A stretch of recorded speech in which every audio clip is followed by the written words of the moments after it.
Welcome to OrcaChess. Today we have a special video. We will introduce you into the basics of chess. So we show you how to start with chess, how to get inspired by chess, how to play. I'm excited to dive in this afternoon with you, Yanni. My name's Anthony, special guest of Yanni's here on your OrcaChess. I'm very excited to really get a deep dive into how this almost grandmaster chess player has really taken a league and learned about this. So, Yanni, what do we got here? Obviously, you see a big board with a bunch of checkers and boxes on it and a bunch of different pieces in here, but maybe you can tell me what this thing is all about and why. What's the purpose of it and what got you into playing chess? It's just an amazing game. Back then, over 2 decades ago, my father and my grandfather introduced me into chess. I played a lot with my grandfather. As a little child, I played with my father. And they introduced me to the game, and the passion arose out of this. And what's really magic about this game is that everything makes sense. And the rules are simple. The board is simple. It's just amazing. So we begin. Please. So we begin with the board. So you have here the chessboard, and you have 64 squares. 64? 64 squares. You have 32 white squares and 32 black squares. And on these squares, your pieces are moving. And here on this side, we have the pieces. And yes, we will introduce you into the pieces. Well, I personally probably know a handful of them. So I'm assuming these are all the pawns, the smallest of the pieces, and they're only able to move like one spot at a time other than the first move. Is that correct? That's correct. So we will set up the board and then we show you, yeah. Okay. In the beginning, in the first move, you can choose between like pawn, one square up or 2 square up. Okay, and that's the only one that you can do with 2 squares, or can you move 2 squares on any of the other pieces? You have a lot of other pieces. So we start with the most important, I wouldn't say the strongest piece, but the most important piece in chess, it's the king. Okay, all right. The king, you have to guard your king all the time. The king has to be in safety. To be in safety because you don't want to get checkmated on the open chessboard. But in the end... What does checkmate mean? What does checkmate mean? Yeah. We will set this up. We will set this up on the chessboard. What it means is that you put your opponent's king into check. Okay. And the opponent's king has no square to go. That's checkmate. Yeah, gotcha. That's the definition of checkmate, but it's easier for you to show it on the board. Okay. It's a very, very good question. Yeah. And one more thing about this body here. This is the black king. Is in the end game, it becomes a very important piece because it's like with the Spartans. Like King Leonidas. The king has to participate in the game, support all the pieces, and it's a key. It's a key factor. It's a game changer. It's getting very important. All right. Guard the king with all your might. So true. All right. But in the opening and in the middle game, the king has to be in safety. As you have to look, you have to watch out for your king. All right. So what's the best component to really protect the king? Which is the next best piece, or what's the most critical piece? The best component to protect your king are the pawns. Really? We talked about the pawns. Wow. Really? We have a pawn. And the pawn can give the king shelter. If you put the pawns, if you have the pawns put in front of the king, it's like a guard, it's like a shield of the king, and nobody can break through directly. If you don't have the pawns in front of the king, you have an open king. You have literally a naked king, and it can be checked by pieces, and is all the time in a chase and in danger. Okay. So it's important to have this king safety. Like make this castling move. I will show you how it looks like. Yeah, please. And having the pawns sheltering your king. Great. So we come to the next piece. Yeah. The most powerful piece in chess is the queen, the lady, the queen. And they're always the most powerful. This is the most powerful piece in every ecological piece. It's in the component. Most powerful component. We will come to this, how the queen moves. You can think about a queen like the combination of a rook and a bishop. But first of all, we have to come to these pieces. So we come to the next piece. These are the rooks. Okay. It looks like a tower. Those are flanking they're flanking the sides, correct? They're like yes, yeah, flanking the sides. They're flanking the sides. What's the term castle mean? Have you heard of that? The term castle means, of course, as it's bringing your king very often into safety. Okay. It's like a switch between the king and the rook.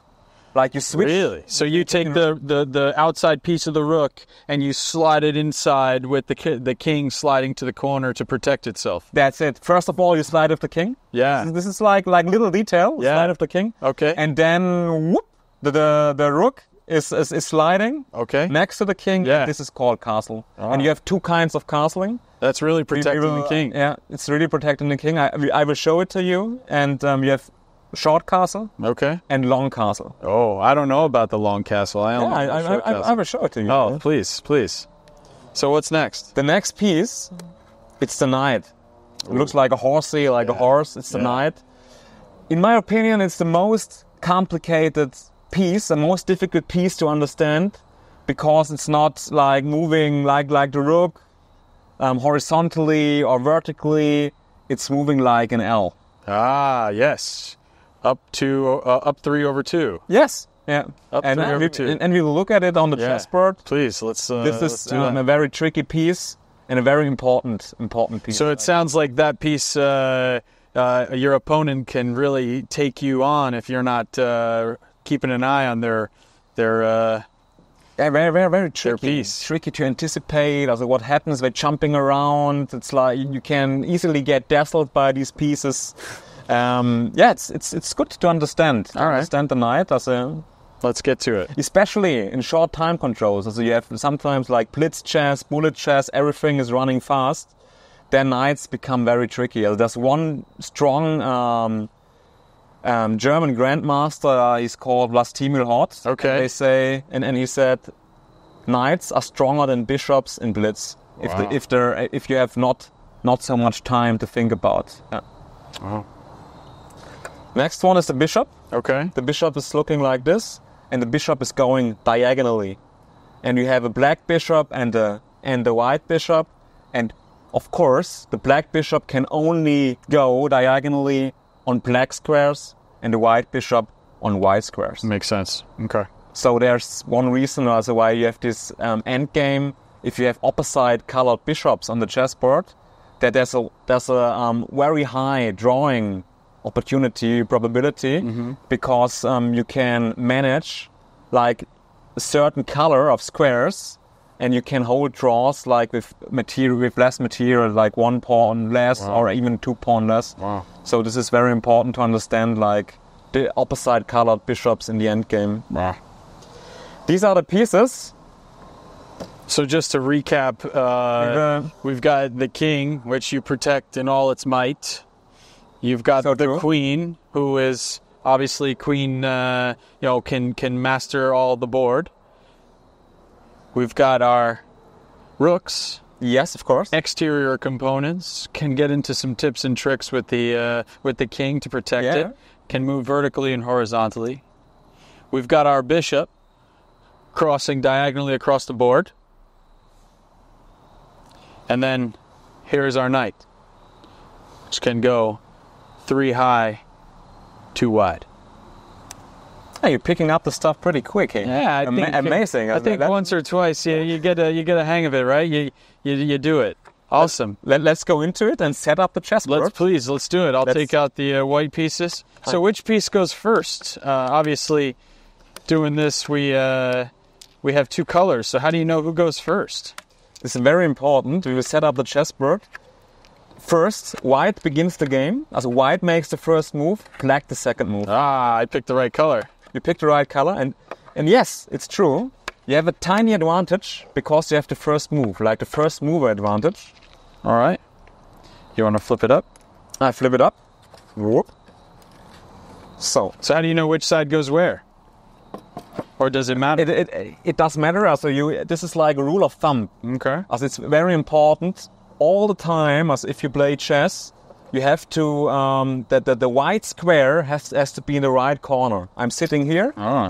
The white square is in the right corner. You're sitting there. Right The white square is in the right corner. is on your right corner. Okay. So you know it's right. If you would put it this way, it would be wrong because the black square is in the right corner. Very important. White square has to be in the right corner. All right. So we can set it up. Great. So I've got all of my pawns in one hand and the back row in the other. Why don't you tell me which one you typically put on the board first? I start with the pawns. I start with the pawns, Okay. and we have these 8 pawns, and we can put it in the second row, like yours in the second row, mine in the 7th row. Oh, there's some Yeah, we lost one. Thank you. pawn between the oaks. Okay. So 8 pawns. Black has 8 pawns. White has 8 pawns. Everything is symmetrical in chess. What Then- goes next? Then let's go on with in the corners. So we Okay. start with the rooks. Okay, the rook goes in the corner. Rook goes in the corner. We go outside in. Then we have the knights. The knights are next to the Goes rooks. next to the rook. Then we have the 2 bishops. And now very, very important, there's a lot of beginners are mixing this up, is black queen on black square, white queen on white square. So here goes the queen, here goes the king. Shall we set up the chessboard? We've got it. And you can make the first move. All right. So typically, if I'm here, I've got a few different options. I can take my pawns and go up. Is there anything else I can do other than move my pawn right now? Exactly, as you have 20 possible moves in the beginning. Okay. You can make like 16 different pawn moves. So you can go with every pawn one square up or 2 squares up. Great. Starting position. And then you have possible knight moves. You can go there, you can go there, you can go with this knight there, and you can go with this knight there. And this is a very, very, very good question. And now it's get crystal clear that the knight can jump over pieces. It's the only piece which can jump over pieces. That's really cool. So it would go up 3 right there. So Yes. that would be the first move. Wow. So really, if you were playing, how would you approach the first move? Because obviously, this can go up 1 or 2. Once the pawn is out of sight, you can move this up here. Obviously this direction, and then the rook can go up and over. Basically, that's how you can move the pieces. Yes, that's how you can move the pieces. And All how I approach the game, as I'm playing in the style of this American world champion Bobby Fischer. Maybe you know his name. I haven't heard of Bobby Fischer. No. You're American? I'm so new now to you the, have, I think now you have to pick up like the I'll see style, who like this Bobby American Fischer is. style. And this Bobby Fischer, Okay. like American world champion, also he won against the former Russian world champion Boris Baski in Iceland, Reykjavik, 52 years ago in 1972. And this was very important, it got a bit political and very important match. And the American won as Bobby Fischer, and he had won. He shaped out as a one quote, E4 best by test. Wow. And E4 are the open games, like you move your pawn in front of the king, 2 squares up. And as you mentioned, this is a very nice move because you are freeing your bishop. The bishop is open now, the diagonal is open, and you can move out this piece. Okay. And at the same time, the queen can come out. Like you're increasing the power of your pieces with this pawn move. You're freeing up your pieces. Okay. All right. So we move the pawn. What number? Do you correlate the boxes to a number and a letter, or Yes. how does that work? I've heard you can go to ever hear that movie Queen's Gambit, right? The pawn to D4. Is that this move here? This is like pawn to E4. E4. Okay. You have this notation. So you have here on this axis, you have the numbers. You start on the white side, and here you have 1, 2, 3, 4, 5, 6, 7, 8. And here on this axis, you have your letters like here. We start from the right corner. You have A, B, C, D, E, F, G, and H. Okay. And you have to and you can remember like D. D is queen. D is always queen. This is the square D8, and this is the square D1. D1. Okay. All right. Wow. Well, I've already went with my first move. Where's your first move going to go? I play classical chess. Like I like this old school of chess. Like the beginnings, I play symmetrical. Here I play the move E5. E5. Okay. All right. Now I've always been of the mindset that I'd want to get my rook to be able to be free. So I tend to usually move my H to the 2 pieces up, my pawn. You moved your A pawn to A4. This is not a good move. That's not a good move. It's not a good move. Really? Because there's no reason to free your rook this way. This makes no sense. Okay. It's way easier for you. Like there are these golden rules in chess, as you call them. The golden rules is first of all you want to develop your pieces, your minor pieces. All right. What are minor pieces? The minor pieces are like the knight and the bishop, and these are like pieces, and you can give them points, like 3 points. All right. They have a value of 3 points, and you want to move them out to castle your king, to bring up king safety. And that's the reason why it's a very reasonable move. Excuse me. Bless you. Bless you, man. To move out with your knight. And knight to F3, like moving out with this knight, is a classic move. That's a classic move. Developing a piece, preparing castling of the king. It's a very good move. Controlling the center, attacking the center. It's funny you say that. A good friend of mine, Chase Cambria, he always tells me when I was learning from him, protect the wall with your fundamental pieces and build the board. So I think that's a great tip, Yanni. I appreciate you telling me I should really pull that pawn back in and really start developing key components. That's probably where I was lacking in my chess game. You're welcome, man. You're welcome. All right.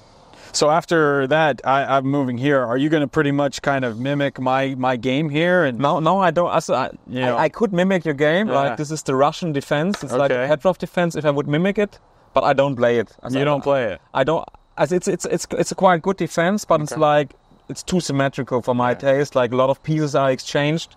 What I play here is classical chess. I move out the other knight, the knight to c6. All right. With the idea you're attacking my pawn on e5. I'm protecting it, and at the same time I'm developing a piece. Okay. My knight. All right. So that's the key here is all about protection. Anticipating the next move. It's like the key is like bringing out your pieces, development. You want to have a fast development of your pieces. You want to be developed. You want to castle your king. You want to have king safety. Maybe later you want to go and grab some space in the center, like improving your position, like your minor pieces, your center, and your king safety. And this is the core. This is the core in chess. Like these are the golden rules. Okay. And now here you have you have 2 options, or you have even more options. But I think. Yeah. What are the 2 next best options? The 2 next options, in my opinion, are one is the Italian opening. Okay. The second is the Spanish opening. All right. Well, I think I'm going to go with the Italian opening. Yeah. If Italian roots, you have to go. My roots come from Italy, so that would be nice. So let's hear it. What is the Italian opening? So you play the Chocopiano, the Italian stallion. Okay. It's like bishop to c4. It's like a very... I like that aggressive move. Yeah, it's an aggressive move. You're developing the bishop. You are... you have this diagonal to the king, already attacking the king, keeping an eye on this square of f7. This is like the Italian opening. It's getting very sharp pretty soon. I play bishop to c5. And now what's the classic here in the Italian opening is you developed your bishop, and next you want to develop you want to develop a center. Okay. And you play the move c3. and you're preparing to go on in the center with d4. Okay, to build that wall. To build that wall and to get space in the center and to get momentum in the attack. All right. This is very nice. Then a typical move is like moving the knight out to f6, and then I will show you. You can play the move d4, grab in the center, attacking the pieces, attacking the bishop. Black has to take. White takes. You take back with your pawn, and you have the strong center now. Now very often the move bishop to b4 is played. And where would you protect yourself here? Bishop b4 is a check. After your king is checked. Yeah. So how would you? Would you then castle the? Would you then try and castle the? You cannot castle out of check. This is very important. Okay. What you can do now is like you can play this move. Bishop to d2. Bishop to d2. Bishop to d2 is quite a good move. And that protects it. Now, what's stopping your bishop from taking that bishop? Nothing stops anybody from taking that bishop. As if this bishop is taken, then you just take it with your knight. Got it. And why the knight and not the queen? You have the strong center. You're taking it with the knight because if you take it with the queen, then your pawn here is not protected and you lose a pawn. And here if you take with the knight, and the knight is protecting the pawn on e4, and black cannot take the pawn on e4.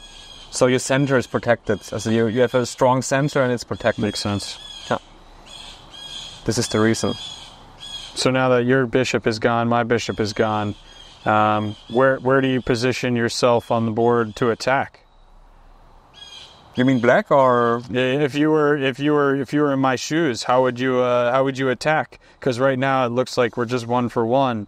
How do you take the advantage? And you've kind of you can take the advantage by increasing the pressure. Also, black is under pressure here. So if I castle, I will show you how castling looks like. Castle is I taking my king, and the squares between my king and the rook are empty. There are no pieces anymore. And I go 2 squares in one direction. I go here on g8, and then whoop, I put the rook there, and this is called a short castling. I swap the rook there, and this is called a short castling. And here, now I have a high king safety because I have pawns in front of my king, and with this move I have developed my rook. Because my rook is ready to go to e8, and it's very important that you have lines and rows for your rook, that the rook can breathe and can be active. And now we're coming to the next category of pieces. Rook and queen are heavy pieces. Heavy industry you have here because they can cover a lot of squares, really a lot. And rooks have a value of 5 points. Okay. Value of 5 points. And the queen, which is the combination of rook and bishop, I can go horizontally, vertically, and diagonally, has a value of 9 points. Wow. What do the points mean? How do you measure the points? Yeah, you measure the points like how much is your material worth. So you start with the pawn. It's like the smallest unit you have. The pawn is worth like 1 point, like 1 material point, as a value of 1 material point. Like minor pieces like knight and bishop has a value of 3 material points. There are a lot of discussions. Which one is stronger, knight or bishop? And it depends. Like there's a rule of thumb. You can say like in open positions when everything is open in the endgame, bishops are stronger because it's like a long distance piece. You can have a long diagonal, long distance. If the position is closed, like the pawns are cramped in each other, then the knight is very strong in closed positions, and the bishop cannot breathe because the pawns are standing in front of the bishop. So this is like a rule of thumb. And then you have these heavy pieces, rook and queen, and this is like have a value of rook has a value of 5 material points, and the queen, because it's so strong, such a strong queen, combination of bishop and rook at the same time is like 9 points. Wow. This is it. You're really diving into this. Yeah, really diving into this, and it's a pleasure for me to give you this passion, to give you the basics that you are. Yeah, I mean these are there any other tips or tricks to get a feel for it? I mean, obviously this can play out very quickly or long. So like the basics, is this cover the basics? Are we looking for more on this, or we will look for more? As like the next move I can show you here is like black castled. Okay. This is a mistake. Really? Because now we have a rolling center, and you ask me how to seize the advantage in the position, and you have these pawns here, and the center can roll now. So you can just put this pawn one square ahead, e5, attacking this knight. The knight has to go away. Not so many squares left. Cannot go on d5. Cannot go on e4. Like the square of g4 doesn't make a lot of sense. It has to go back then to e8, as really black is pushed back.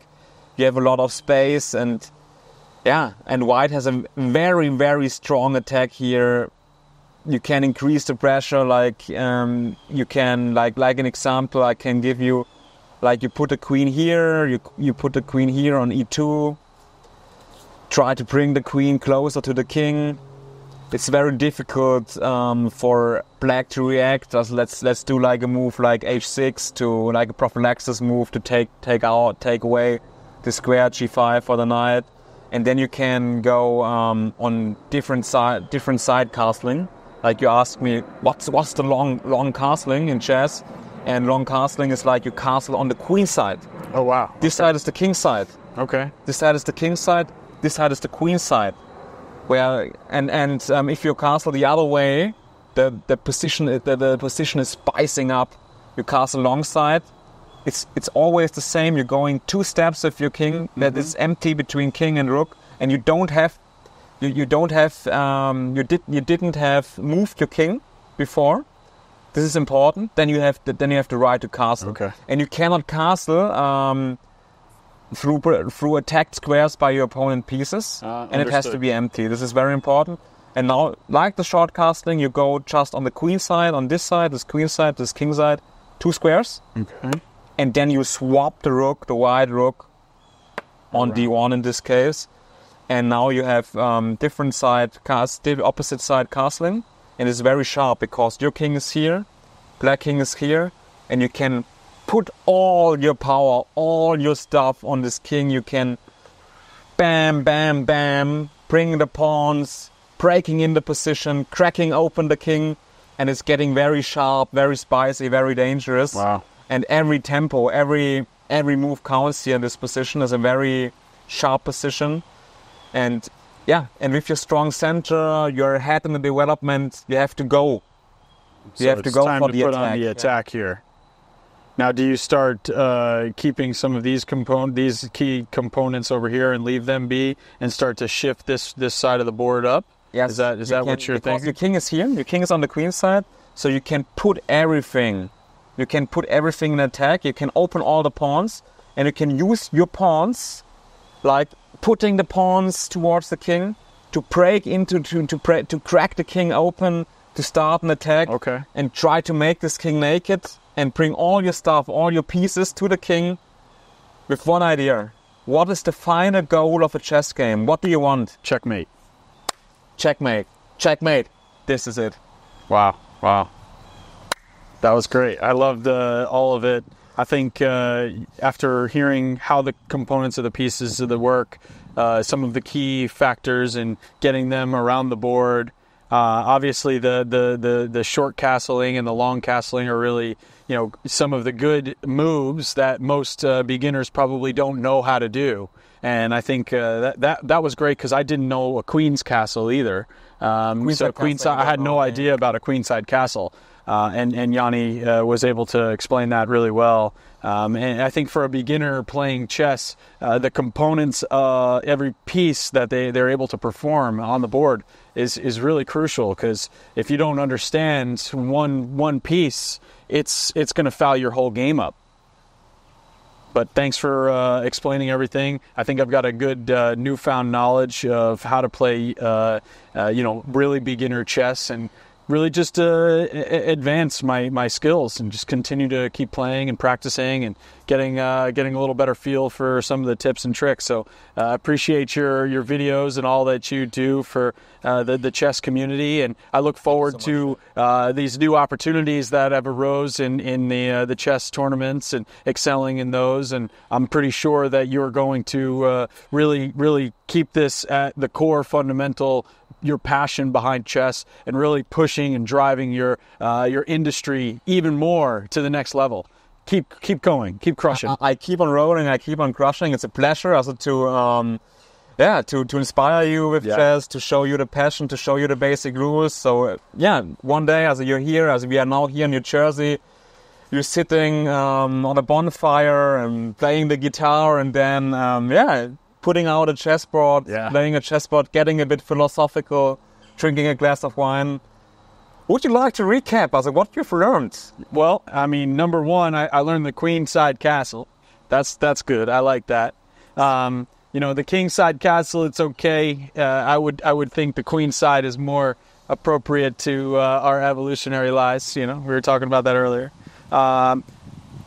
Ideally, I'm trying to get the move that the second move really is key for me. As a beginner chess player, I want to be able to establish those key components.